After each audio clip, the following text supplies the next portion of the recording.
അതേപോലെ തന്നെ തറാവി നമസ്കാരം, ഇപ്പൊ നമ്മള് തറാവി നമസ്കാരം എപ്പോഴും ഉള്ള ഒരു ചർച്ചയാണ്. തറാവി എത്ര റക്അത്താണ് നമസ്കരിക്കേണ്ടത്, 8 എന്നുള്ള രീതിയിലുള്ള ഒരു അഭിപ്രായ വ്യത്യാസം എല്ലാ വർഷവും തറാവീന് ഒരു ചർച്ച ഉണ്ടാവും. അതെന്താ കാരണം എന്ന് വെച്ചാൽ നബി സല്ലല്ലാഹു അലൈഹി വസല്ലമ ഇന്ന് നമ്മൾ കാണുന്നത് പോലുള്ള തറാവീഹ് നമസ്കാരം 3 ദിവസമാണ് നിസ്കരിച്ചത്. 3-ാമത്തെ ദിവസമോ 4-ാമത്തെ ദിവസമോ സഹാബിമാരൊക്കെ ഒത്തുകൂടി നബി സല്ലല്ലാഹു അലൈഹി വസല്ലം നിസ്കരിക്കാൻ വീട്ടിൽ നിന്ന് ഇങ്ങോട്ട് പുറത്തേക്ക് വന്നില്ല.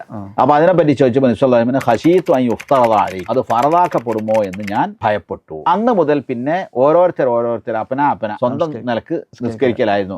ഏത് ഖിയാമു റമദാനിലെ ഈ നമസ്കാരം എന്ന് പറയും. ഉമർ ഇബ്നുൽ ഖത്താബ് റളിയല്ലാഹു അൻഹുവിന്റെ കാലത്താണ് പിന്നെ അവിടെയും ഇവിടെ ചെറിയ ഗ്രൂപ്പുകൾ ഇങ്ങനെ നിസ്കരിക്കുന്നുണ്ട്. അപ്പം എന്നാൽ പിന്നെ ലോ ജമാനാഹും അലാ ഇമാമിൻ വാഹിദ്, എല്ലാവരും കൂടി ഒരു ഇമാമിന്റെ പിന്നിലാക്കിയാൽ അതല്ലേ നല്ലത് എന്ന് ഉമർ റളിയല്ലാഹു അൻഹു ചർച്ച ചെയ്യുകയും അത് മുതലാണ് തറാവീഹ് ഇങ്ങനെ ജമാഅത്തായിട്ടുള്ള വീണ്ടും തുടങ്ങുന്നത്. റസൂൽ ആ 3 ദിവസം എത്ര നിസ്കരിച്ചതെന്നുള്ള സഹീഹായ റിവായത്തിൽ ഒന്നിലുമില്ല.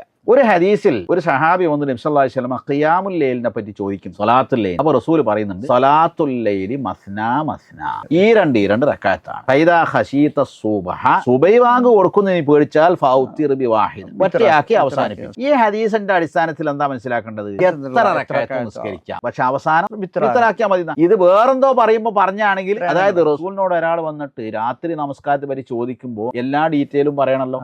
എണ്ണം ഗൗരവമുള്ളതാണെങ്കിൽ അപ്പൊ പറയാതിരിക്കാൻ പാടില്ലല്ലോ. നമുക്കൊക്കെ മറന്നുപോയാലും റസൂൽ അക്കാര്യം പറയാക്കൂല, കാരണം ഇയാൾ ചോദ്യത്തിന് ഉത്തരം പറയാണല്ലോ ഈ സഹാബിയോട്. അപ്പൊ അതിൽ റസൂൽ സല്ലല്ലാഹു അലൈഹി വസല്ലം കൂടാനോ കൂട്ടാനോ പറ്റാത്ത രൂപത്തിൽ ഇത്ര റക്അത്തേ ഉള്ളൂ എന്ന് പറഞ്ഞില്ല. എന്തുകൊണ്ട് പറഞ്ഞില്ല? അങ്ങനെ ഇല്ലാത്തതുകൊണ്ട്. അങ്ങനെ ഒരു റക്അത്ത് ഗൗരവവും കൂട്ടലോ കുറക്കലോ പാടില്ലാത്ത ഒരു മായ എണ്ണം റക്അത്തുകൾ രാത്രി നമസ്കാരത്തിന് ഉണ്ടെങ്കിൽ അവിടെ പറയുമായിരുന്നു. കാരണം റസൂൽ അല്ലാഹ് കൽപ്പിച്ചൊന്നും ഒരു സംഗതി വിട്ടുപോകില്ല. അത് പറയാത്തത് കൊണ്ട് പണ്ഡിതന്മാർ അതിനെന്താ മനസ്സിലാക്കി, ഓരോരുത്തരുടെ ശാരീരിക അവസ്ഥകൾ എല്ലാം നോക്കിയിട്ട് ചില ആളുകൾക്ക് കൂടുതൽ റക്അത്തുകൾ നിസ്കരിക്കാനായിരിക്കും ഇഷ്ടവും ആരോഗ്യവും, ഏറെ നേരം നിൽക്കാൻ പ്രയാസം ഉണ്ടാവും. സുജൂദ് റുക്കൂ എത്രയും ചെയ്യാം, നേരെ തിരിച്ചുള്ളവരും ഉണ്ടാവും. അപ്പൊ ഇവർക്കൊക്കെ പറ്റണല്ലോ ദീനിന്റെ. സുജൂദ് വർദ്ധിപ്പിക്കുമ്പോൾ വലിയ കൂലിയുണ്ട്, ഏറെ നിൽക്കുമ്പോൾ ഖിയാമ് എന്നാണ് പറയുന്നത്, അതിന് വേറെ കൂലിയുണ്ട്. അപ്പൊ ഇത് മറ്റേ കൊണ്ട് പരിഹരിക്കാൻ പറ്റും. നബി സല്ലല്ലാഹു അലൈഹി വസല്ലമയുടെ ചര്യയായിട്ട് ആയിഷ റളിയല്ലാഹു അൻഹയൊക്കെ പറയുന്നത് 11 റക്അത്ത് എന്നതാണ് രാത്രി നമസ്കാരത്തെ പറ്റി. ചില റിവായത്തിൽ 13, സുബൈന്റെ 2 കൂടി കൂട്ടിയിട്ടാണ് എന്നൊക്കെ ഉണ്ടെങ്കിലും ലോകാടിസ്ഥാനത്തിൽ 20 നമസ്കരിക്കുന്നവരുണ്ട്.